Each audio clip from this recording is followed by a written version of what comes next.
Non, on ne se rase pas forcément la tête comme Britney quand on a un trouble bipolaire. Bonjour, je suis Jean-Victor Blanc, je suis médecin psychiatre, auteur du livre Pop et Psy et des conférences Culture Pop et Psychiatrie.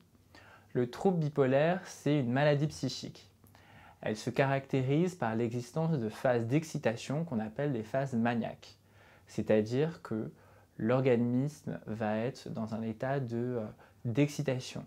Les patients vont ressentir beaucoup plus d'énergie que normalement, vont avoir moins besoin, voire plus du tout besoin de dormir, vont avoir des idées qui peuvent être mégalomanes, vont avoir des projets qui sont faramineux, avec une augmentation d'estime d'eux-mêmes. Ces phases-là, elles peuvent paraître plaisantes, mais en fait elles ne le sont pas du tout parce que c'est des phases qui peuvent être dangereuses. Il peut y avoir des achats pathologiques ou des troubles du comportement. En alternance, il y a des phases de dépression où là le sujet n'arrive plus à rien faire, est très triste, a plus la force de se lever pour aller commencer sa journée, n'a plus envie de rien, voire ressent un sentiment de désespoir extrêmement intense. Le trouble bipolaire, c'est Maria Carey qui en parle extrêmement bien, où elle décrit les phases d'excitation, où elle dit qu'elle enregistre des hits toute la nuit.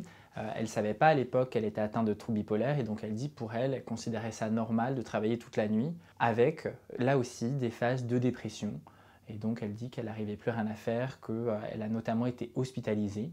Dans la comédie romantique Happiness Therapy, on voit le personnage de Bradley Cooper qui est dans une phase d'excitation, c'est-à-dire qu'il parle extrêmement vite, on n'arrive pas à le suivre, il a des idées qui vont à 1000 à l'heure, il est dans un état d'excitation, il ne tient pas en place, et notamment dans le film, ça finit assez mal pour lui puisqu'il finit par casser la figure de l'amant de sa femme et ça finit en hospitalisation. Ce qu'il faut savoir, c'est que les phases d'excitation, si elles peuvent paraître plaisantes comme ça de loin, en général, elles amènent à des risques au niveau de la santé, mais aussi au niveau médico-légal.